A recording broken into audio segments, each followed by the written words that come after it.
السلام علیکم ورحمۃ اللہ وبرکاتہ۔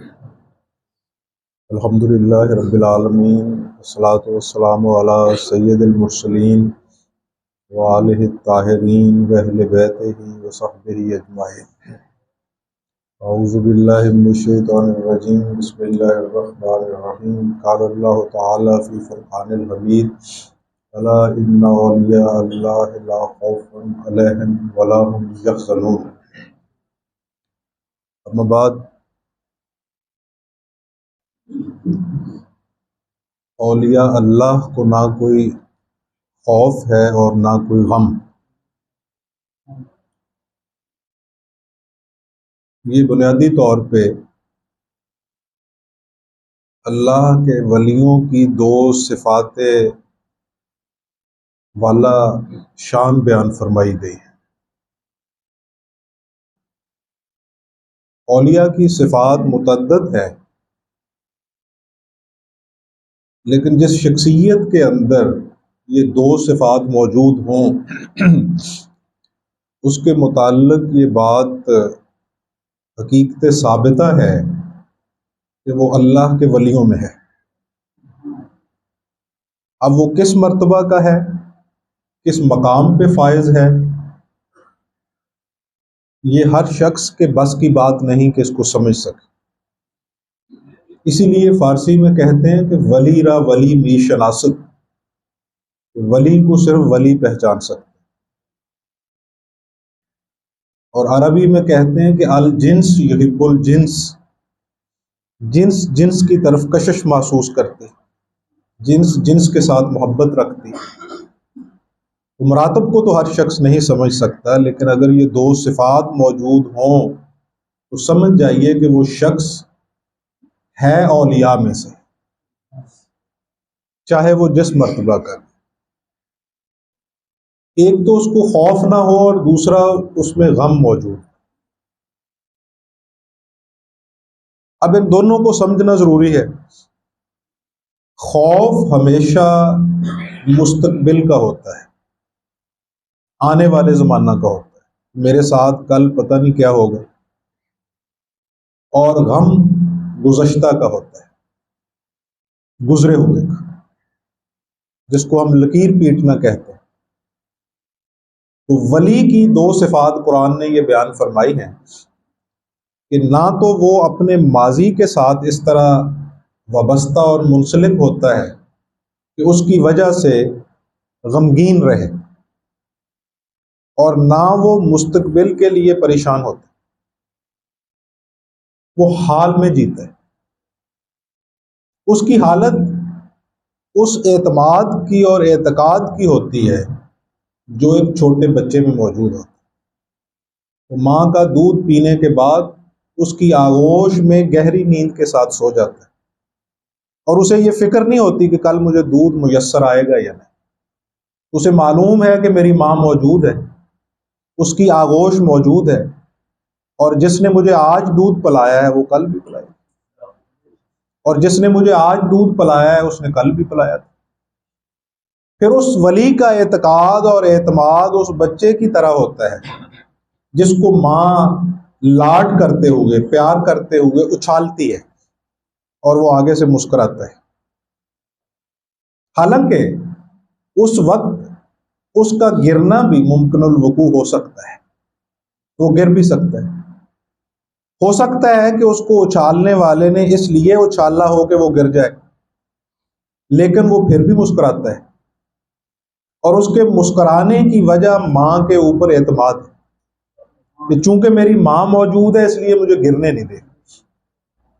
بس یہی کیفیت ہے جو ولایت کو جنم دیتی۔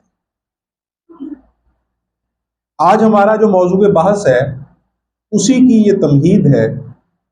گفتگو کو شروع اسی شخصیت کے ایک قول کے حوالہ سے کرنا چاہوں گا۔ شیخ المشائخ سید عبد القادر جیلانی علیہ رحمہ فرماتے ہیں، پوچھا گیا کہ حضرت ولی کسے کہتے ہیں؟ آپ نے فرمایا کہ ولی اسے کہتے ہیں جو میزاب تقدیر کے نیچے پرسکون نیند سو جائے۔ میزاب پر نالے کو کہتے ہیں۔ عربی میں، یعنی جو تقدیر کا نالہ ہے، تقدیر کا پرنالہ ہے، مراد حضرت کی یہ ہے کہ جو اللہ کی رضا ہے اس کے آگے سرنڈر کرتے ہوئے پرسکون ہو جائے، وہ ولی ہے۔ اس کی کیفیت میں کوئی تذبذب باقی نہ ہو، کوئی تشکک موجود نہ ہو۔ مولا علی المرتضیٰ کرم اللہ وجہ الکریم ارشاد فرماتے ہیں کہ کب، کیوں اور کیسے، یہ تین چیزیں جب در آئیں تو ایمان باقی نہیں رہتا، کیونکہ ایمان اور تشکیک یہ دونوں ایک جگہ پہ اکٹھا نہیں ہو سکتے۔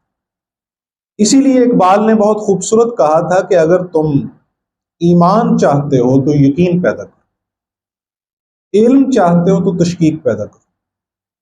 علم کی بنیاد شک پہ ہے، سائنس کا علم، تاریخ کا علم، لٹریچر کا علم، فلسفہ کا علم، منطق، علم الکلام کا علم، تمام علوم جو ہیں ان کی بنیاد تشکیک کے اوپر ہے، تجسس کے اوپر ہے، تو کے اوپر ہے۔ ایمانیات کا جو باب ہے اس میں یہ سب چیزیں بند کرنا پڑتی ہیں، پھر وہ باب واہ ہوتا ہے، پھر ایمان کا دروازہ کھلتا ہے جب ہماری طبیعت میں سے شک دور ہو جائے، تشکیک ختم ہو جائے، خوف ختم ہو جائے، کیونکہ ہمیں یہ معلوم ہوتا ہے، جس طرح اس بچے کو معلوم ہوتا ہے کہ میری ماں موجود ہے، اسی طرح ولی جو ہے وہ آغوش ذات الہی کے اندر محو ہوتا ہے، اس آغوش میں ہوتا ہے۔ اسی لیے نبی اکرم صلی اللہ علیہ وسلم نے ارشاد فرمایا کہ اولیاء میری قبا کے اندر ہے، اولیاء میری قبا کے اندر ہے، یعنی میری بکل دے وچ نے، اور ان کے مقام و مرتبہ کو میں ہی جانتا، لا یعرفہم غیری۔ آپ نے فرمایا ان کا عرفان دوسرا حاصل نہیں کر سکتا۔ ولی کی ولایت کی نشانیاں، ان سے اندازہ آپ لگا سکتے ہیں کہ یہ ولی ہے۔ خوف نہیں ہوگا، غم نہیں ہوگا، قول اور فعل میں تضاد نہیں ہوگا۔ یہ تیسری نشانی، جو کہے گا وہی کرے گا، جو کرے گا نہیں وہ کہے گا نہیں۔ اس کے دن کے اجالے اور رات کے اندھیرے میں تضاد نہیں ہوگا، جیسا اس کا دن کا اجالا ہوگا ویسا ہی اس کا رات کا اندھیرا ہوگا۔ یہ جس شخص میں یہ صفت پائی جائے وہ ولی ہے۔ پھر اس کی خلوت اور جلوت میں تضاد نہیں ہوگا، جیسا وہ لوگوں کے پاس ہے ایسا ہی وہ خلوت میں ہوگا۔ اگر ایسی شخصیت ہے کوئی تو وہ ولی ہے۔ یعنی مراتب ولایت زیر بحث نہیں ہے، ان کا ادراک غیر ولی نہیں کر سکتے۔ وہ تعلق رکھتے ہیں اس کے مقامات کے ساتھ جو خود صاحب مقام ہے یا صاحب منزل ہے یا صاحب سلوک ہے۔ دوسرا صرف ان نشانیوں سے اندازہ لگا لے، اور جب یہ نشانیاں کسی میں پائی جائیں تو پھر وہ ولی ہوتے ہیں۔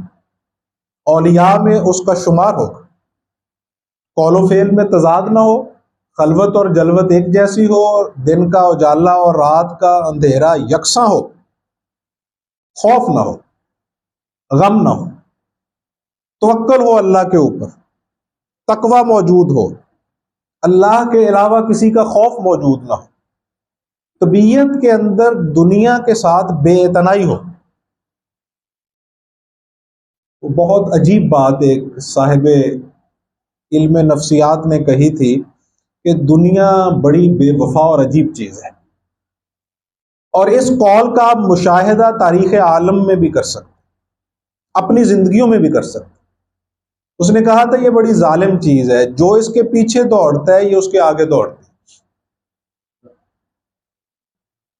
اور جو اس کے آگے دوڑتا ہے یہ اس کے پیچھے دوڑتا ہے۔ اور مشاہدہ کر لیں آپ تاریخ عالم کا کہ جو فقراء اہل اللہ اس کو چھوڑ کے، اس کی طرف سے منہ موڑ کے اللہ کی طرف منہ کر کے، اللہ کی طرف رخ کر کے اس کے آگے دوڑے ہیں، اس نے ان کا پیچھا ان کی قبروں تک بھی نہیں چھوڑا۔ ان کی قبریں بھی آباد ہیں اور وہاں بھی عوام کا اور اس مخلوق کا جمگٹا لگا ہوا ہے، ان کی قبریں بھی بے آباد نہیں ہوئی۔ اور جنہوں نے اس کے پیچھے دوڑنے کی کوشش کی ہے ان کے آگے یہ اس طرح دوڑی ہے کہ ان کی قبریں بھی ویران ہو. اگر گیتی سراسر باد گیرت چراغ مقبلاں ہرگز نہ میرت. اگر یہ کائنات زمین و آسمان سراسر ہوا میں بھی تبدیل ہو جائیں تو جو اللہ کے مقبول بندے ہیں، جو اللہ کی بارگاہ کے مقبول بندے ہیں، ان کا چراغ نہیں بجھ سکتا، ان کا چراغ ہمیشہ روشن رہے. لیکن ایک بات ہمیشہ پیش نظر رکھیے کہ عطر نکلا ہوا خوشبو دیتا ہوا تو ہمیں نظر آتا ہے اور ہم اس سے محظوظ ہوتے ہیں، اس سے ہم سکون حاصل کرتے ہیں، اس کی خوشبو ہمیں معطر کرتی ہے. لیکن وہ کشید کس طرح ہوتا ہے یہ ہمیں معلوم نہیں. کتنے پھولوں کو نچوڑ کے وہ جوہر نکلتا ہے. امام جعفر صادق علیہ السلام ارشاد فرماتے ہیں کہ تمہیں معلوم ہے کہ شہد کے چند قطرے جن کو تو درخور اتنا نہیں سمجھتا. اب دیکھیے خاکسار اکثر یہ بات کہتا ہے کہ علماء ظاہر کے پاس یہ جواہر موجود نہیں ہو سکتے کیونکہ سمندر کے اوپر جھاگ ہوتی ہے اور موتیوں کے لیے غوطہ زن ہونا. آپ فرماتے ہیں وہ جو شہد جوہر نایاب، اس کی مٹھاس تجھے محظوظ کرتی ہے اور تو سمجھتا ہے کہ یہ بلا مشقت کشید ہو گیا.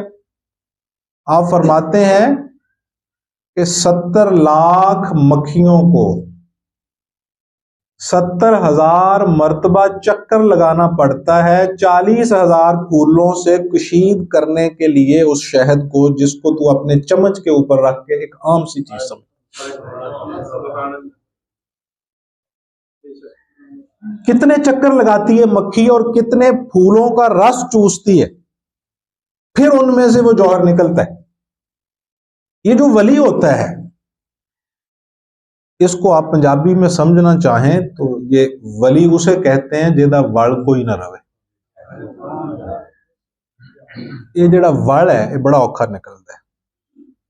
کوئی مائی سی تو گئی لوہار دے کول تکلا لے کے، یہ استعمال ہوتا ہے چرخے چ، پرانے لوگ جانتے اس بات کو. تو جا کے انہوں کہا بھی اچ وڑ پی گئے، وڑ کٹ دے. انہیں اگ چ رکھیا، تسی دیکھیا ہوئے گا جس طرح وہ ٹھوکر لگاؤندے پہلے اگ چ رکھیا جاتا ہے. وہ اگ چ رکھیا اور 2 ٹھوکراں لائیاں تو وڑ نکل گیا. ہن مائی کہن لگی کہ یہ جڑا وڑ نکلیا ہے بھی مینوں نال ہی دے دے. تو وہ لوہار اگوں ہس پیا، انہیں کہا مائی یہ وڑ نہ باہروں آوندا ہے تے نہ باہر نکلدا ہے، یہ اندروں ہی آوندا ہے اندر ہی نکلدا ہے. تو ولی اسے کہتے ہیں جہدے وچ وڑ نہ رہے، تے وڑ بغیر ٹھوکر دے نہیں نکلدا. جب تک آگ میں نہ رکھا جائے، جب تک اس کے اوپر چوٹیں نہ لگے. شہد کی مثال دی ہے کس طرح مکھیاں جاتی ہیں کشید کرتی. عطر جو ہے وہ کتنے جوہروں سے نکل کے پھر وہ ایک جوہر کامیاب وقوع پذیر ہوتے جو آپ کے ساتھ. مولانا جلال الدین رومی علیہ رحمہ فرماتے ہیں یہ بات میں اکثر کہا کرتا ہوں کہ ایک دفتر میں بیٹھا ہوا 20ویں گریڈ کا آفیسر اگر وہ حلال ذرائع سے وہاں تک پہنچا ہو، وہ پرسکون بیٹھا ہوا تو ہمیں نظر آتا ہے، ٹانگ پہ ٹانگ رکھے ہوئے بھی نظر آتا ہے. لیکن اس مقام تک پہنچنے کے لیے کتنی مشقت اسے کرنا پڑی، وہ تکالیف بتدریج جن سے وہ گزرا ہے، مسلسل جن سے وہ گزرا ہے، وہ نہیں ہمیں نظر آتی.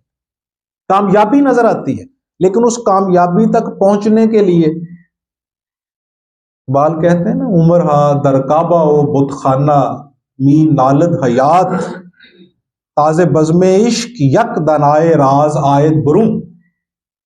آپ فرماتے ہیں کہ عمر جو ہے اسے صدیاں لگتی ہیں کعبہ اور بت قدوں کے گرد طواف کرتے ہوئے، وہ طلب کرتی ہے پھر جا کے کہیں تازے بزم عشق یک دنائے راز آئد بروں، پھر جا کے کوئی رازدار عشق پیدا ہوتا ہے. اتنا عمر طلب کرتی ہے، جس طرح زمین پیاسی طلب کرتی ہے نا تو پھر ابر باران برستا ہے. اس کا ورود ہوتا ہے۔ رومی فرماتے ہیں کہ وہ کشتی چلی جا رہی تھی دریا میں، تو جب وہ ایک کیکر کے درخت کے پاس سے گزری تو بڑے ناز و اداؤ کے ساتھ گزری کشتی۔ آپ نے دیکھا ہوگا کشتی نے آگے سے منہ اٹھایا ہوتا ہے، اور یہ جو آگے سے اس نے منہ اٹھایا ہوتا ہے، اس منہ اٹھانے کے لیے، سر اٹھانے کے لیے کتنی ٹھوکریں اس نے کھائی ہوتی ہیں وہ نہیں لگا۔ وہ جب ناز و ادا کے ساتھ اپنا سر اٹھا کے کیکر کے درخت کے پاس سے گزری تو کیکر کا درخت زبان حال سے گویا ہوا اور اس نے کہا کہ تجھ میں اور مجھ میں کوئی فرق تو نہیں ہے۔ کہ جس طرح ہم جنس پرستی کا دورہ پڑا ہوا ہے نا، لوگ اہل اللہ کو، انبیاء کو اپنے جیسا ہی سمجھتے، کجا وہ مکھی جو تھوکے تو غلاظت جنم لیتی ہے، کجا وہ مکھی جو تھوک دے تو شفا پیدا ہوتی، زمین و آسمان کا۔ تو جب اس نے کہا کہ تجھ میں اور مجھ میں کوئی فرق نہیں، تیری اور میری جنس ایک ہی ہے، تو کشتی نے بھی پھر زبان حال سے آگے سے جواب دیا اور اس نے کہا کہ اس میں شبہ نہیں کہ تیری اور میری جنس دونوں کی لکڑی ہے، لیکن تو اس قابل کیوں نہیں ہوئی کہ دستگیری کر سکے لوگوں کی؟ کشتی تو دستگیر ہے نا، کشتی خود ہی نہیں پار، دستگیر کے اندر ایک کوالٹی ہوتی ہے، ولی میں یہ کوالٹی ہوتی ہے کہ ولی اکیلا ہی نہیں پار لگتا، جو اس کے ساتھ وابستہ ہو جائے اسے بھی لے کے پار لگتا، اور اس کے کردار میں کوئی کمی کوتاہی بھی ہو پھر بھی لے کے پار لگتا۔ جس طرح کیل کو آپ اگر پانی میں پھینک دیں تو وہ ڈوب جاتا ہے، اور اسی کیل کو اگر لکڑی کے ساتھ پیوست کر دیں تو لکڑی خود بھی تیرتی ہے، اسے بھی لے کے تیر جاتی ہے۔ یہ کوالٹی ہے اس کے اندر۔ مجھے یہاں ایک واقعہ آ گیا یاد، اس کو پھر مکمل کرتے ہیں۔ مہر علی شاہ گولڑوی بہت اچھے صوفی، محقق، عالم، سلسلہ چشتیہ کے بہت عظیم روحانی پیشوا تھے۔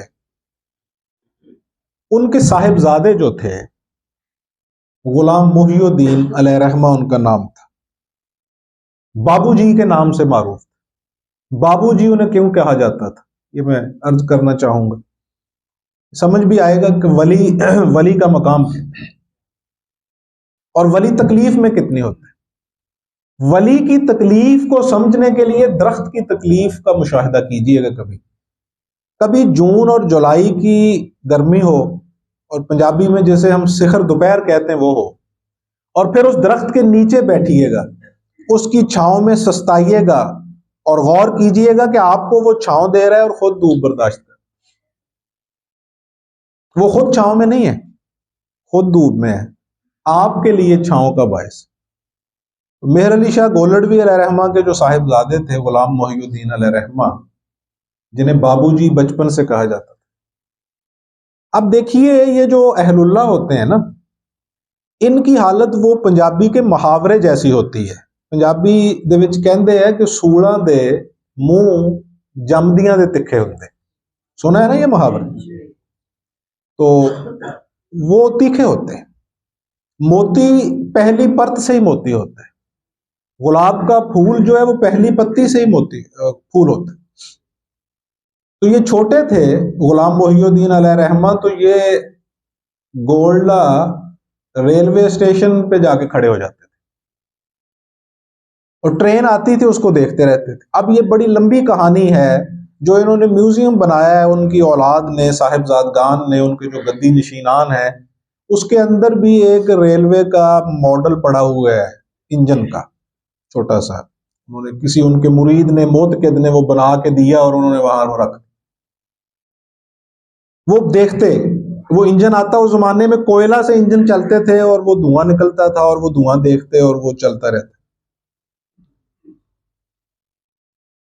ان کا ایک مرید تھا، تھوڑے سے وہ بڑے ہوئے، ان کا ایک مرید تھا، وہ محبت کے ساتھ ان کی پسندیدگی کی وجہ سے ان کو شوق کو دیکھتے ہوئے وہ ریل کے انجن کا ماڈل بنا لایا اور انہیں لا کے دے دیا، انہوں نے رکھ لیا۔ اب مہر علی شاہ گولڑوی نے کہا اپنے مریدوں سے کہ بابو جی سے یہ تو پوچھ لو کہ انہیں یہ پسند کیوں ہے، اب یہ بھی ایک بیانیے کا انداز تھا تاکہ ان لوگوں کو بھی سمجھ آ جائے کہ فقیر کی کوئی بھی چیز بے معنی نہیں ہوتی۔ مولویوں کا تو عالم یہ ہے کہ قرآن کے حروف مقطعات کو یہ بے معنی قرار دے رہے ہیں، حالانکہ قرآن کا کوئی لفظ بے معنی نہیں۔ ان کے نزدیک قرآن کا بھی کچھ حصہ بے معنی ہے، اور فقیر عرض کرتا ہے کہ فقیر کا کوئی فعل اور قول بے معنی نہیں ہوتا، بے مقصد نہیں ہوتا۔ انہوں نے کہا پوچھ تو لو ان سے کہ انہیں کیوں پسند ہے۔ جب انہوں نے استفسار کیا، حضرت ابھی اس وقت صغر سنی میں تھے، ابھی عمر کم تھی، نوجوانی کی دہلیز پہ ابھی قدم رکھا، لڑکپن تھا۔ تو غلام محی الدین المعروف بابو جی علیہ رحمہ نے فرمایا کہ مجھے 3 چیزوں کی وجہ سے ریل کا انجن پسند ہے، اور اب 3 چیزیں سنیے، اور یہ تینوں چیزیں ولی میں پائی جاتی ہیں۔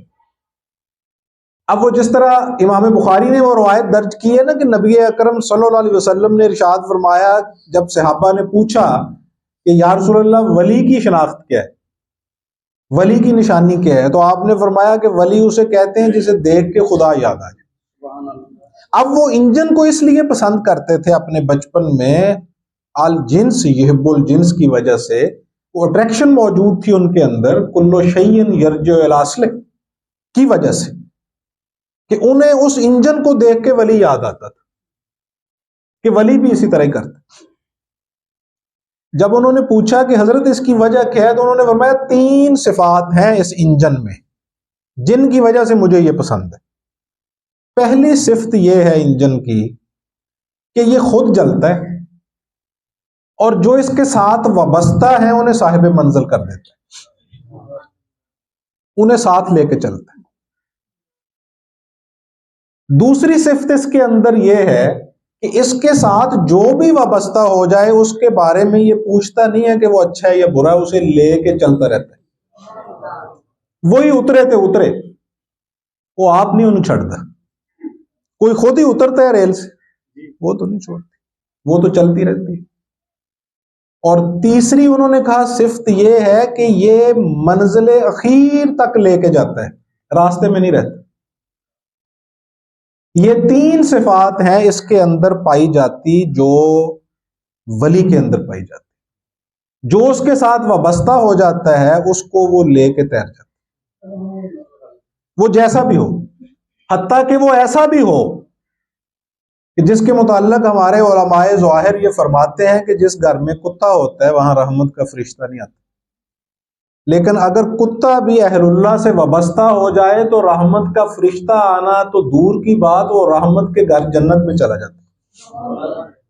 قرآن کہتا ہے اصحاب کہف کے کتے کے بارے میں کہ وہ جنت میں جائے گا، اور وہ کتا قرآن کی آیات کا موضوع بحث بن گیا، اس کتے کی ادائیں قرآن کا موضوع بحث بن گیا۔ قرآن کہتا ہے اب دیکھیں قرآن جیسی عظیم کتاب کتے کی اداؤں کو ڈسکس کر رہی ہے کہ آپ دیکھیں اس غار کے دہانے پہ وہ پاؤں پھیلائے ہوئے بیٹھے، اب پیر پھیلا کے بیٹھنا کتے کا، یہ کون سا اتنا بڑا ایشو ہے کہ جس کو ڈسکس کرنا قرآن کے لیے ضروری تھا، جس کو موضوع بحث بنانا ضروری تھا؟ یہ تو عام سی بات ہے، بات عام سی ہے، وہ کتا خاص ہو گیا تھا، وہ وابستہ ہو گیا کسی کے ساتھ۔ اب جو اس مقام پہ فائز ہوتے ہیں وہ کتنی مشقت اور تکالیف سے گزرتے ہیں۔ رومی فرماتے ہیں کہ جب کشتی سے اس نے کہا نا کہ تیری اور میری جنس ایک ہے، تو کشتی نے کہا اس میں شبہ نہیں کہ تو بھی لکڑی ہے میں بھی لکڑی ہوں، لیکن تو دستگیری کی اہلیت نہیں رکھتی، اسی لیے تو ہوا کے پانی کی لہروں کے لپھیڑے سہ رہی ہے، ان کے لتھیڑے سہ رہی ہے، ان کے ٹکراؤ کو سہ رہی ہے، اور میں تیر رہی ہوں، خود ہی نہیں تیر رہی، جو میرے ساتھ وابستہ ہوتا ہے اسے بھی تیرا دیتی۔ رومی فرماتے ہیں کہ اس نے کہا اس کی وجہ یہ ہے کہ میرے اوپر آرے چلے ہیں، تیرے اوپر آرے نہیں چلے، میرے اوپر چوٹیں لگی ہیں، تیرے اوپر چوٹیں نہیں لگی، میرے جسم میں کیل ٹھونکے گئے۔ تو یہ جو مقام حاصل ہوتا ہے، پہلی تو بات یہ ہے کہ اس کے لیے ماحول ہوتا ہے۔ ہماری امت کی یہ بدنصیبی ہے، بالخصوص زمانہ رائج الوقت، کہ ان لوگوں نے اپنی روایت ادب کو بھی چھوڑا، صوفیہ کے افکار کو بھی چھوڑا، اور اب ان کی بحثوں کے موضوع یہ ہے کہ رسول اللہ صلی اللہ علیہ وسلم کے والدین مومن تھے یا کافر۔ یہ امت کی بد نصیبی اور امت کی گراوٹ، اس کی گراوٹ کا معیار دیکھیے، اس کا مشاہدہ کیجئے کہ یہ کس درجہ گر گئی ہے۔ اور رسول اللہ صلی اللہ علیہ وسلم جس آغوش میں پرورش پاتے ہیں، اس آغوش کے بارے میں یہ بحث کرتے ہیں کہ وہ مومن تھے یا کافر۔ کانٹوں کو اگر پیسا جائے تو ان میں سے عطر نکل سکتا ہے؟ عطر ہمیشہ پھولوں سے ہی نکلتا ہے۔ ایک ولی کا پروٹوکول دیکھیے کہ اس کی پیدائش کس ماحول میں وہ قدرت کرواتی ہے، قدرت کس طرح کا ماحول پہلے پیدا فرماتی، متشکل فرماتی۔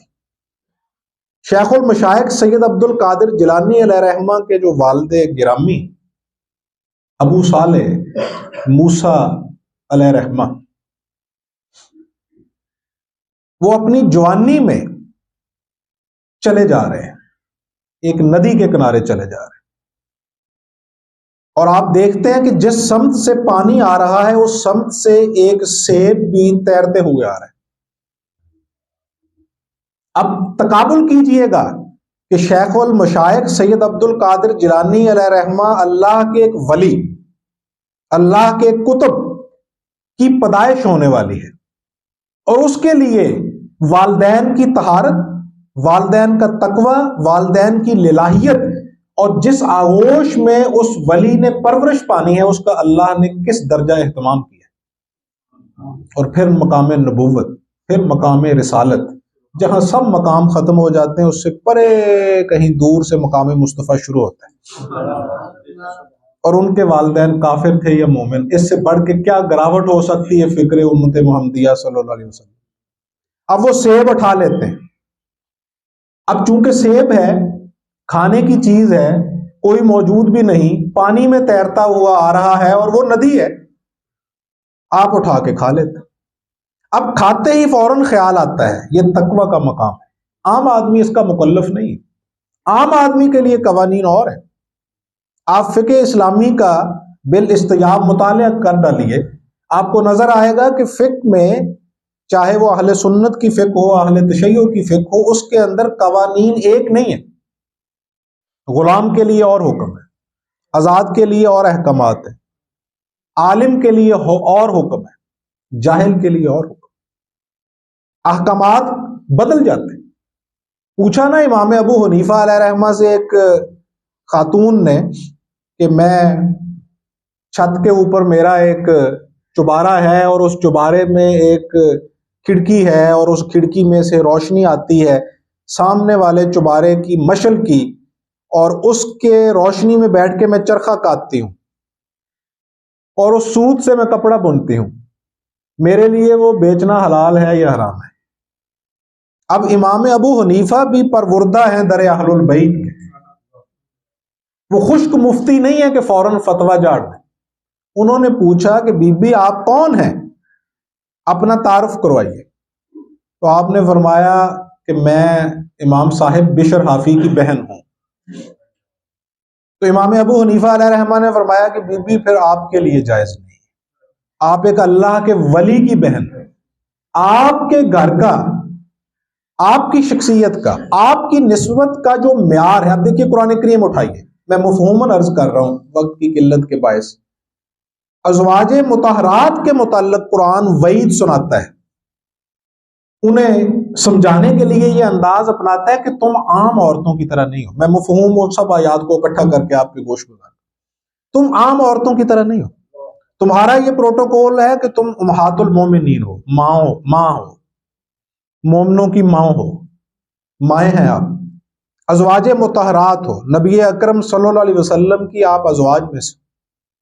اگر آپ کو دنیا کی زندگی پسند ہے تو رسول آپ کو چھوڑ دیتے ہیں، آپ اس کو قبول کر لیں، لیکن یہ جو آپ کو مقام عطا ہوا ہے، اس کے آگے دنیا کی ہر چیز ہیچ، ہر نسبت جو ہے وہ ہیچ، اور ساتھ یہ وعید سنائی کہ اگر تم اچھائی کرو گی تو تمہیں اس کا عام لوگوں سے دگنا اجر ملے گا، اور اگر تم گناہ کرو گے، اگر تم غلطی کرو گی تو پھر بھی تمہیں دگنا حساب دینا پڑے گا۔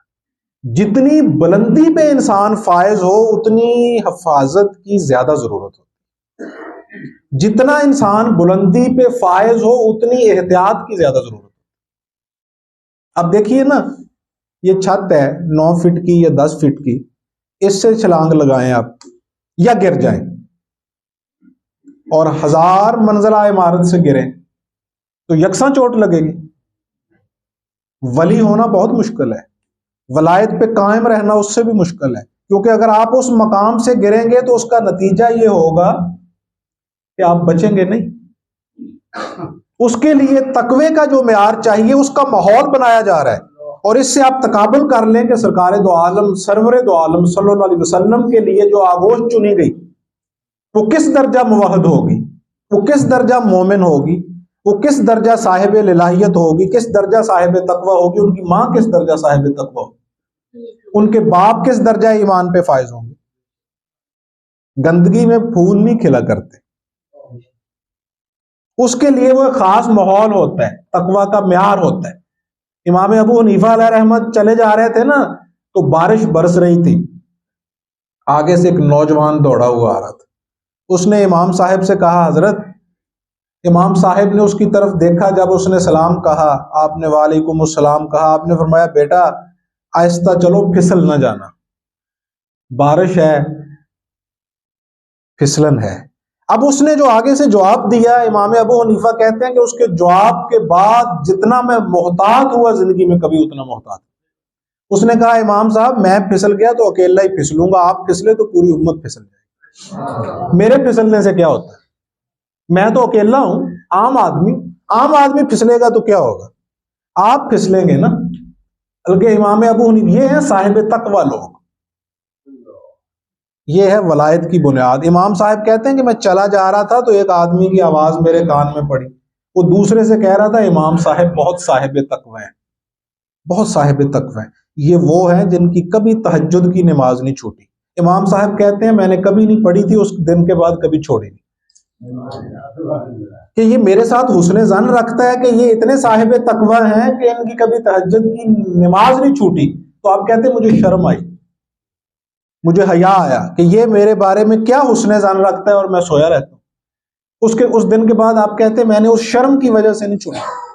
اب یہ وہ ماحول ہوتا ہے جس میں یہ جو گلے سرسبد ہیں یہ پھر پیدا ہوتے ہیں اور پنپ، آپ اس کے پیچھے چل پڑے، اس ندی جدھر سے پانی آ رہا تھا ادھر چل پڑے، اور آگے پہنچے تو ایک باغ تھا، اس باغ میں آپ پہنچے۔ حضرت ابو صالح ان کا لقب جنگی تھا طبیعت کی وجہ سے، یعنی بڑے سخت مزاج تھے، لے تو لال سے کام نہیں لیتے تھے، مطلب یہ نہیں ہے کہ وہ لڑاکے تھے، لے تو لال سے کام نہیں لیتے، کھری بات کرتے تھے، اس لیے انہیں جنگی کہتے۔ ابو صالح جنگی علیہ رحمۃ وہاں پہنچے تو دیکھا کہ ایک سیب کا باغ ہے، اور وہاں بھی ایک پرنور شخصیت براجمان ہے۔ ان کی خدمت میں پہنچے، سلام کہا، عرض پرداز ہوئے اور کہا کہ حضرت مجھ سے ایک بہت بڑا گناہ ہو گیا۔ انہوں نے کہا بیٹا کیا ہوا؟ انہوں نے کہا جی اس طرح سیب آ رہا تھا آپ کے باغ کی طرف سے اور وہ میں نے اٹھا لیا۔ اب امکان یہ ہے کہ وہ آپ کے باغ کا ہی ہوگا۔ اب وہ بھی زیرک تھے، صاحب فراست تھے، صاحب ایمان تھے، انہوں نے بھی اس جوہر نایاب کو پرکھا اور پہچان لیا، اور آگے سے فرمایا نہیں کہ میں نے تجھے معاف کیا، بڑے پرجلال انداز میں کہنے لگے کہ بیٹا اس کی سزا ملے گی۔ انہوں نے کہا جی میں حاضر ہوں، بس یہ ہے کہ میری بخشش ہو جائے اور مجھے معافی مل جائے۔ آپ نے فرمایا کہ معافی مل جائے گی لیکن سزا کے بعد۔ آپ نے عرض کیا کہ فرمائے، تو انہوں نے کہا کہ میرے باغ میں رہنا پڑے گا، یہاں خدمت کرنا پڑے گی۔ انہوں نے کہا میں حاضر ہوں۔ اب انہوں نے رکھا، اس نوجوان کے جو بعد میں ابو صالح جنگی علیہ رحمہ کہلائے، ان کے روز و شب کا مشاہدہ کیا، گویا روز و شب کا مشاہدہ بھی کیا اور انہیں پالش بھی کیا۔ یہ کہتے ہیں نا کہ شیخ کیا کرتا ہے، شیخ وہی کام کرتا ہے جو جوہری کرتا ہے ہیرے کے ساتھ کوئلوں سے اٹھا کے۔ وہ ہیرا جو کوئلوں میں شامل ہونے سے کوئلوں جیسا ہو جاتا ہے، فطرتاً تو وہ ہیرا ہی ہوتا ہے لیکن کوئلوں جیسا ہو جاتا ہے، اب اس کو کوئی ہاتھ لگانا گوارا نہیں کرتا۔ جوہر شناس اس کو اٹھاتا ہے، پھر اس کو نکھارتا ہے، پھر اس کو رگڑتا ہے، پھر اس کو پالش کرتا ہے، وہ پھر کسی بادشاہ کے تاج کے اندر پیوست ہونے کی اہلیت سے مملو ہو جاتا ہے، وہی جو پہلے کوئلوں میں گرا ہوا تھا۔ یہ کرتا ہے شیخ کامل، بالکل اسی طرح جس طرح ایک لوہار ایک کھنڈے قسم کے لوہے کو اٹھاتا ہے اور اٹھا کے اس کو لوہے میں رکھتا ہے، آتش زدہ کرتا ہے، اور پھر اس کو چوٹیں لگا لگا کے اتنا تیز دار کر دیتا ہے کہ وہ ہر چیز کو کاٹ کے رکھ دیتا ہے۔ اسی لیے تو رومی نے کہا ہے نا کہ جو لوہا آگ میں ہو پھر وہ لوہا نہیں رہتا، وہ آگ ہی ہو جاتا۔ پھر رومی فرماتے ہیں کہ اگر تجھے یقین نہیں تو ہاتھ لگا کے دیکھ لا، وہ آگ والا ہی کام کرتا۔ یہ جوہر شناسی جو ہے اس کی وجہ سے آپ نے انہیں چن لیا اور پھر انہیں پالش کیا، اپنے پاس رکھا، اور آخر پہ فرمایا، یہ دراصل جو آگے میں بات کرنے لگا ہوں یہ حضرت ابو صالح علیہ رحمہ کا واقعہ ہے جو خطباء اکثر کئی جگہ منسوب کر کے بیان کرتے۔ آپ نے فرمایا کہ اب دوسرا تیرے اوپر جو اس کی سزا کا دوسرا قانون جو تیرے اوپر نافذ ہے وہ یہ ہے کہ میری ایک بیٹی ہے، اس سے تجھے نکاح کرنا پڑے گا، اور وہ جو میری بیٹی ہے وہ سماعت سے بھی محروم ہے، وہ بصارت سے بھی محروم ہے، وہ کلام سے بھی محروم ہے، نہ وہ بول سکتی ہے، نہ وہ سن سکتی ہے، نہ وہ دیکھ سکتی ہے۔ اس کے ساتھ نکاح کرنا پڑے گا۔ اگر تو نکاح کرنے کے لیے تیار ہے تو پھر تجھے وہ سیب کھایا ہوا معاف ہو جائے گا۔ اب غور کیجئے کہ کیا تقوی کا معیار ہے جہاں پہ شیخ سید عبد القادر جیلانی جیسی شخصیات پیدا، اور یہ نبی اکرم صلی اللہ علیہ وسلم کے والدین پہ باتیں کرتے ہیں کہ وہ مومن تھے یا کافر۔ وہاں فطرت نے کوئی ماحول نہیں بنایا، یہاں عالم یہ ہے آپ 100 سیب کھا جاتے ہیں زندگی میں، لوگوں کے اٹھا کے ٹس سے مس نہیں ہوتی، نہ آپ کا ضمیر بولتا ہے، نہ ایمان کے اوپر جوں رینگتی ہے۔ یہاں عالم یہ ہے کہ وہ خدمت کر رہے ہیں اتنے سال سے ایک سیب کے لیے، اور وہ اٹھایا بھی نہیں ہے کسی کے ہاں سے، یہ بھی نہیں ہے کہ کسی ریڑھی سے اٹھا لیا، یہ بھی نہیں ہے کسی سیب کی پیٹی سے اٹھا لیا۔ پانی ہے بھائی، ندی کا پانی بہ رہا ہے، وہ چل رہا ہے، اس میں سیب تیرتا ہوا آ رہا ہے، حضرت نے اٹھا لیا۔ تقوی کا کیا معیار ہے؟ خوف خدا الہیت کا کیا معیار ہے؟ وہ بھی ہضم نہیں ہو رہا اور خدمت کر رہے ہیں۔ اور آپ نے فرمایا اب یہ بھی غور کیجئے، یہ جو کہتے ہیں نا کہ سیدنا ابراہیم علیہ السلام نے 3 جھوٹ بولے، وہ جھوٹ نہیں تھے، وہ حکمت تھی، وہ مصلحت تھی بعین ہی، جس طرح یہاں حضرت فرما رہے ہیں۔ رومی نے فرمایا خوشتراں باشد کے سر دلبراں گفتہ آئے در حدیث دیگراں۔ آپ فرماتے ہیں محبوبوں کا ذکر کرنے کا اس سے بہترین اور کوئی طریقہ نہیں ہے کہ محبوب کا ذکر بھی کیا جائے لیکن کسی اور کے کندھے پہ رکھ کمان تیر چلا دیا جائے، اہل دانش و فہم و فراست کو معلوم ہو جائے کس کا ذکر ہو رہا ہے، اور جوہلا اور غافل جو ہیں انہیں معلوم ہی نہ ہو کہ کس کا ذکر۔ آپ نے فرمایا کہ وہ میری بیٹی جو ہے نا وہ اندھی بھی ہے، بولی بھی ہے، کانی بھی ہے۔ آپ نے فرمایا میں تیار ہوں۔ اب یہ کس خاتون کی بات ہو رہی ہے؟ یہ وہی خاتون ہے سیدہ فاطمہ علیہ رحمہ، ان کا اسم گرامی ہے، جو شیخ المشائخ سید عبد القادر جیلانی کی والدہ ماجد ہے۔ باپ کس درجے کا صاحب تقوی ہے اور ان کا داماد کس درجے کا صاحب تقوی ہے، اب پھر اس باپ کی جو بیٹی ہے وہ کس درجے کی صاحب تقوی، نکاح ہو گیا۔ اب حضرت ابو صالح علیہ رحمہ جب کمرہ استراحت میں داخل ہوئے تو دیکھا اس میں اس خاتون علیہ رحمہ کے اندر کوئی عیب موجود نہیں، کوئی کمی موجود نہیں، کوئی کجی موجود نہیں۔ انہوں نے حسن ظاہری بھی اس سے بڑھ کے نہیں دیکھا، حسن سیرت بھی اس سے بڑھ کے نہیں دیکھا. آنکھیں بھی موجود ہیں, کان بھی موجود ہے, زبان بھی موجود ہے. انہوں نے سلام کہا, انہوں نے جواب دیا. اب یہ حیران ہیں اور ششدر ہیں اور حیرت و استجاب کے عالم میں ڈوبے ہوئے واپس پلٹ گئے کہ مبادہ میں کسی اور خاتون کے کمرے میں داخل ہو. اب باہر ان کے سسر کھڑے, شیخ المشائخ سید عبد القادر جیلانی کے نام. وہ مسکرائے اور مسکرا کے فرمایا, بیٹا یہی تیری زوجہ ہے. اس کے کانوں نے کبھی نامحرم کی آواز نہیں سنی, اس کی زبان نے کبھی نامحرم کے ساتھ مخاطبت نہیں کی, اس کی آنکھوں نے کبھی غیر نہیں دیکھا. اس اعتبار سے یہ اندھی ہے, اس اعتبار سے اسے سنائی نہیں دیتا, اس اعتبار سے اس کی زبان گنگ ہے. اب یہ وہ ماحول ہے جس ماحول میں شیخ المشائخ سید عبد القادر جیلانی کی ولادت ہوئی. آپ کی پیدائش گیلان میں. عربی میں گاف نہ ہونے کی وجہ سے اس کو جیلان کے ساتھ منقلب لائے وہ لوگ, اور آپ کو جیلانی کہا جانے لگا. اب یہ وہ ماحول ہے آپ کے باپ کی الہیت کا, آپ کے نانا کے مقام کا. آپ کے نانا امام حسین علیہ السلام کی اولاد سے, آپ کے والد امام حسن مجتبی علیہ السلام کی اولاد سے. ابن خلقان نے اپنی تاریخ کے اندر لکھا ہے کہ کربلا کے بعد اور دیگر جو واقعات ہوئے اہل البیت کے ساتھ, ظلم ہوا, اس کے بعد اہل البیت کے بہت سارے خانوادے سندھ کی طرف بھی رخت سفر باندھے اور کچھ گیلان کی طرف بھی ہجرت فرما گئے. ابن خلقان نے اپنی تاریخ میں یہ واقعہ درج کیا, اور خاکسار نے اپنی کتاب بزم عارفہ میں بھی آپ کے باب میں اس واقعہ کو اسی حوالہ سے نقل کی. ابن خلقان نے لکھا کہ یہ حسنی سادات بھی اور حسینی سادات گیلان میں آ کے آباد ہو. اب شیخ المشائخ سید عبد القادر جیلانی علیہ رحمہ کی جو ذات ہے وہ رسول اللہ صلی اللہ علیہ وسلم کی ذات کا مظہر ہے. ہر ولی کسی نہ کسی نبی کے قدم پہ ہوتا ہے, کسی نہ کسی نبی کا مظہر ہوتا ہے. جس طرح سرکار دو عالم صلی اللہ علیہ وسلم مجمع البحرین ہے, خالق اور مخلوق کے درمیان. انما انا قاسم واللہ یؤتی, وہ عطا کرتا ہے, آپ فرماتے ہیں میں تقسیم کرتا ہوں. آپ مجمع البحرین ہے, خالق اور مخلوق کے درمیان میں. اسی طرح شیخ المشائخ سید عبد القادر جیلانی رضی اللہ تعالیٰ عنہ مجمع البحرین ہے, حسنی اور حسینی سادات. آپ نجیب الطرفین سید ہیں, باپ کی طرف سے حسنی ہے اور ماں کی طرف سے حسینی ہے.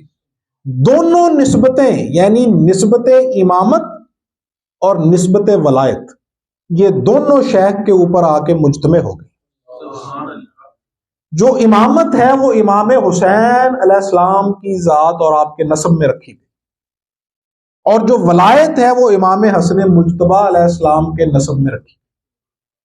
اور شیخ المشائخ سید عبد القادر جیلانی پہ آ کے وہ دونوں نسبتیں اکٹھی ہوئی, نسبت امامت بھی اور نسبت ولایت بھی, اور نسبت ولایت بھی اور نسبت ولایت بھی, ولایت بھی اور ولایت بھی, دونوں یعنی نسبت امامت بھی اور نسبت ولایت, یہ دونوں آپ کی ذات میں اکٹھے.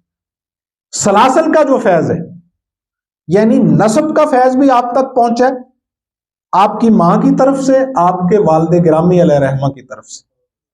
اور جو روحانی فیض ہے آئمہ کی طرف سے اور امام حسن مجتبی کی اولاد کی طرف سے, وہ بھی آپ تک پہنچے. سید الطائفہ جنید بغدادی علیہ رحمہ حضرت سری سکتی علیہ رحمہ کے خلیفہ.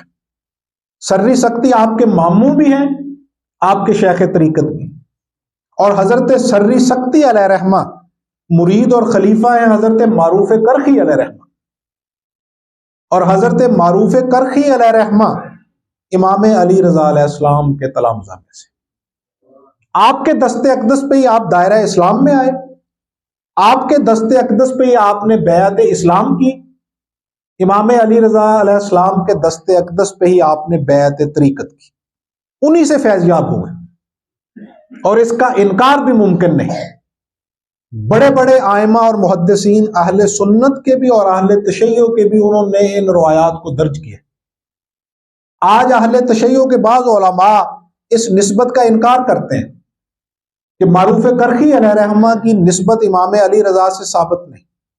اہل تشیع کے سب سے بڑے مورخ، ان کے سب سے بڑے فقیہ اور ان کے سب سے بڑے محدث، جس طرح اہل سنت کے ہاں حدیث کا قریب سب سے بڑا مجموعہ مسند امام احمد بن حنبل ہے، امام احمد بن حنبل کی مسند، جس میں کم و بیش 40,000 احادیث ہے، اسی طرح اہل تشیع کے ہاں روایات، فقہی معلومات اور روایات احادیث کا سب سے بڑا مجموعہ بحار الانوار ہے، اور اس کے مؤلف علامہ باقر مجلسی، اور یہ بہت قدیم علماء میں شمار ہوتے ہیں، ان کا زمانہ کم و بیش 1000 سال پرانا ہے۔ انہوں نے اپنی کتاب بحار الانوار میں پورا باب باندھا ہے معروف کرخی کے اوپر، اور ان کا امام علی رضا سے تعلق، نسبت، بیعت اور ان کے تلامذہ میں ہونا درج کیا۔ اسی طرح اہل سنت کے ہاں طبقات حنابلہ میں ابن رجب حنبلی نے اس نسبت کو قبول کیا، ابن کثیر نے اس نسبت کو قبول کیا، ابن اسیر نے تاریخ الکامل میں اس نسبت کو قبول کیا، علامہ ابن تیمیہ نے فتاوی میں اس نسبت کو قبول کیا۔ یہ اہل سنت کے معروف نام ہے اور وہ اہل تشیع کے معروف نام۔ اب یہ جو فیض جنید بغدادی علیہ رحمہ کی طرف سے ائمہ اہل بیت کا ہے، وہ بھی شیخ المشائخ سید عبد القادر جیلانی تک حضرت ابو سعید مخرمی علیہ رحمہ کے ذریعے سے پہنچے، اور نسب کا فیض بھی آپ تک پہنچے۔ یہ جو صوفیاء نے کہا ہے شیخ کے متعلق، یہ بڑھ نہیں ہے، یہ ہوائی بات نہیں ہے، یہ آپ کے مقام اور مرتبہ کو بالاستیاب مشاہدہ کر کے جچے تلے انداز میں انہوں نے کہا ہے کہ غوث اعظم درمیان اولیاء چوں محمد درمیان انبیاء، کہ غوث اعظم اولیاء میں ویسے ہی ہیں جیسے انبیاء میں محمد مصطفیٰ صلی اللہ علیہ وسلم۔ آپ تک وہ نسبتیں پہنچی ہیں۔ بڑے بڑے ائمہ صوفیاء نے اس روایت کو اپنی کتب کے اندر درج کیا ہے کہ عالم ارواح میں فقہائے اربعہ سرکار دو عالم صلی اللہ علیہ وسلم کی خدمت میں حاضر۔ امام احمد بن حنبل علیہ رحمہ نے عرض کیا کہ یا رسول اللہ،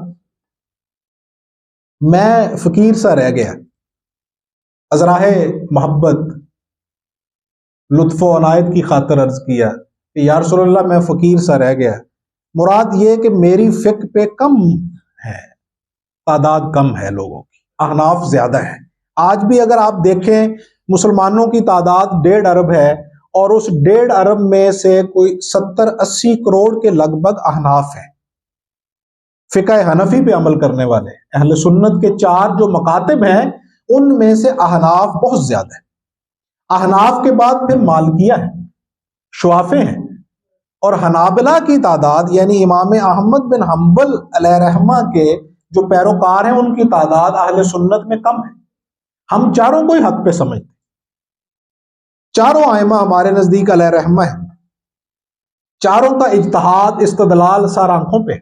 ہمارے نزدیک وہ مولویوں والا فتویٰ نہیں ہے کہ ہم ان میں سے کسی کو غلط کہیں یا دوسرے کو صحیح کہیں، ہم کہتے ہیں ان میں سے افضل و مفضول کی جو بحث ہے وہ فقط ترجیح کی ہے، جس کا جس پہ اعتماد ہے، جو جس نقطۂ نظر کو ترجیح دیتا ہے وہ اس پہ قائم ہو جائے اور اس میں خلوص نیت پیدا کر لے، اللہ کے ہاں وہ مقبول ہو جائے۔ اولیاء بھی مختلف مسالک۔ امام احمد بن حنبل علیہ رحمہ نے جب عرض کیا کہ یا رسول اللہ میں فقیر ہوں، تو نبی اکرم صلی اللہ علیہ وسلم مسکرائے اور آپ کی دائیں طرف شیخ المشائخ سید عبد القادر جیلانی علیہ رحمہ کی روح مبارک موجود تھی۔ آپ نے ان کو پکڑا اور پکڑ کے کہا احمد بن حنبل آج سے تو فقیر نہیں ہے، ہم نے تجھے اپنا بیٹا عطا کیا۔ شیخ المشائخ سید عبد القادر جیلانی حنبلی اور مشرب، ان کا ایک ہونا ہی کافی۔ باقی یہاں پہ میں یہ بھی عرض کر دوں کہ یہ جو ہمارے ہاں بحثیں موجود ہیں کہ جی فلاں بزرگ بڑے مرتبے کا ہے یا فلاں بزرگ بڑے مرتبے کا ہے، یہ کج فہمی اور کج فکری کا نتیجہ ہے۔ جو جس کا مرید ہے اس کے لیے وہی سب سے بڑے مرتبے کا، بس اس بات کو پلے باندھ لیں، باقی کسی کو نہ چھیڑے، اپنا مسلک چھوڑو، نہ کسی کے مسلک کو چھیڑو۔ اب وہ دیکھیے رسول اللہ صلی اللہ علیہ وسلم کی والدہ محترمہ، ابھی ادھر پروٹوکول دیکھیے، پھر تقابل ساتھ ساتھ خود کرتے رہیے۔ آپ کی والدہ نے آپ کو حصول علم کے لیے اجازت مرحمت فرمائی کہ جاؤ بغداد کی۔ آپ نے عرض کیا والدہ سے کہ مجھے دین کی خاطر آپ اپنے حقوق معاف فرما دیں، آزاد کر دیں۔ والدہ نے فرمایا کہ ٹھیک ہے، میں تجھے دین کی خاطر آزاد چھوڑتی ہوں، تجھے اپنے حقوق معاف کرتے۔ اب چل پڑے۔ اس تقوی کے بعد پھر ولایت جنم لیتی، ماں کا تقوی، باپ کا تقوی، آغوش۔ کھانا کیا کھلایا گیا ہے؟ امام شافعی علیہ رحمہ آئے نا، وہ بڑی معروف بات ہے، امام احمد بن حنبل کے گھر، تو رات کو کھانا زیادہ کھا لیا، تو امام احمد بن حنبل نے بڑی تعریفیں کی تھی اپنے استاد کی، اور بیٹی نے خیر تو استجاب کے عالم میں پوچھا کہ آپ نے تو بڑی تعریف کی تھی اپنے استاد محترم کی، تو انہوں نے تو کھانا بڑا تناول کیا، آپ تو کہتے تھے وہ بڑا کم کھاتے۔ تو امام احمد بن حنبل نے کہا کہ بیٹی میں تو ان کا شاگرد ہوں، میں تو ان کی ذات پہ شک نہیں کر سکتا، نہ تشکیک کا شکار ہو سکتا ہوں، تو پوچھ لے۔ اب وہ بیٹی گئی اور اس نے احترام سے کہا کہ حضور آپ میرے باپ کے استاد ہیں، لیکن یہ بات میں تضاد ہے۔ آپ نے فرمایا بیٹی وہاں پہ حلال کا لقمہ ہی نہیں ملتا، اس لیے کم کھاتا ہوں صرف زندہ رہنے کے لیے، کیونکہ دین نے کہا ہے کہ زندہ رہنے کے لیے تم حرام بھی کھا سکتے۔ تیرے باپ کے گھر آج بہت دیر بعد حلال کا کھانا میسر آیا، اس لیے کچھ زیادہ تناول کر، اس میں حکمت ہو۔ اب وہ اس ماں کے دودھ کو چوس چوس کے وہ پھر ولی بنتے، وہ حرام لقموں سے پلا ہوا جو دودھ ہے نا اس سے نہیں ہوتا۔ اب وہ شیخ جب چلے ہیں تو راستے میں ڈاکوؤں نے گھیر لیا اس قافلے کو، یہ بہت معروف واقعہ ہے، بچوں کی کتابوں میں بھی درج کیا جاتا ہے۔ اور جب وہ ڈاکو حضرت کے پاس پہنچے اور انہوں نے آ کے کہا کہ آپ کے پاس کچھ ہے، تو آپ نے کہا ہاں میرے پاس 40 دینار ہیں۔ انہوں نے کہا وہ کہاں ہیں؟ تو آپ نے فرمایا میری گدڑی میں سلے ہوئے۔ تو وہ ڈاکو بڑے حیر تو استجاب کے عالم میں پوچھنے لگا کہ بیٹا اگر تم یہ نام بھی بتاتے تو ہمیں معلوم نہیں ہونا تھا، وہ تو چھپے ہوئے تھے۔ تو شیخ نے کہا میں نے اپنی ماں سے عہد کیا تھا کبھی جھوٹ نہیں بولوں گا۔